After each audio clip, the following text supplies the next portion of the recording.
Sir मेरा नाम सोमदत्त स्वामी है। मैं हनुमानगढ़ ज़िले के राउतसर तहसील के धन्नासर गांव का रहने वाला हूं।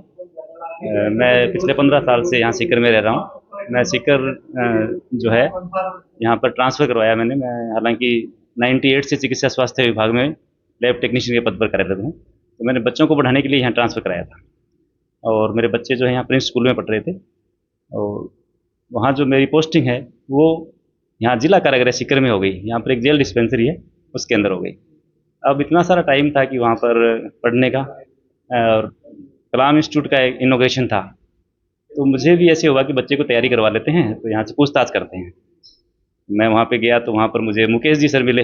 उन्होंने मुझे कहा कि आप क्लास में बैठ सकते हैं, आप देख लीजिए कैसा पढ़ाते हैं टीचर, और फिर उसके बाद में बच्चे का एडमिशन करा सकते हैं। उन्होंने मुझे कॉपी दी, पेन दिया और क्लास में बिठा दिया। अब मुझे ऐसे मज़ा आया कि मैं एक दिन बैठा, 2 दिन बैठा, 4 दिन बैठा।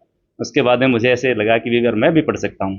मैंने मुकेश जी सर से, राजेश जी सर से सलाह ली कि क्या एज ग्रुप है इसका एग्ज़ाम का। तो उन्होंने मुझे बताया कि अभी आपके पास 2-3 साल हैं, आप पढ़ सकते हैं।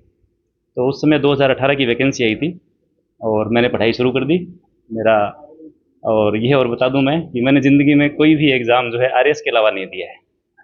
पहली बार मैंने 2018 वाला प्री दिया तो पास हुआ, मेंस दिया पास हुआ। 618वीं रैंक आई मेरी। मुझे कोऑपरेटिव डिपार्टमेंट भी अलॉट हुआ। लेकिन बस उस समय तक ये ठन चुकी थी कि या तो लैब टेक्नीशियन या तो फिर कम से कम आरएएस आरपीएस। तो मैंने ज्वाइन नहीं किया। उसके बाद में फिर प्रयास किया। मैंने 2021 वाला फिर इंटरव्यू दिया, उसके अंदर मुझे 248वीं रैंक मिली। और फिर 2023 में 2023 का जो मेरा सफ़र था वो बड़ा चमत्कारिक था। मेरी जो तैयारी है उसमें कलाम इंस्टीट्यूट के जो नोट्स थे उसके अंदर बड़ी प्रखरता आ चुकी थी और मुझे किसी भी प्लेटफॉर्म पर बोलने में या लिखने में कोई हिचकिचाहट नहीं थी। मुझे कॉन्फिडेंस भी इतना ज़बरदस्त आ गया था कि मैं एग्ज़ाम को दोबारा क्रैक करूँगा और बढ़िया। सर मेरा जो टाइम मैनेजमेंट है उसके अंदर मुझे मेरा जॉब भी करना था।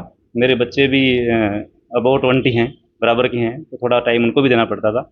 लेकिन इसको सबको निकाल के मैं 10 घंटे ज़रूर पढ़ता था सर। सर मैं युवाओं के लिए ये कहना चाहूँगा कि सबसे पहले तो उनका जो टारगेट है वो निर्धारित होना चाहिए। अपना मारवाड़ी में एक बोलिया करा है कि भी 2 घरां को पावण जुगा भूखो रहा करा है। तो पहले तो सबसे पहले एक टारगेट होना चाहिए उसका, और टारगेट भी बड़ा होना चाहिए। कलाम साहब ने भी कहा है कि छोटा जो यदि टारगेट लेते हो तो यही पाप है। तो मैं तो कहता हूँ भाई, राजस्थान की जो सबसे बड़ी प्रतिष्ठित सेवा है आरएस की एग्ज़ाम की जो तैयारी करता है, तो इसके साथ साथ में और जो एग्ज़ाम है उनकी तैयारी अपने आप हो जाती है।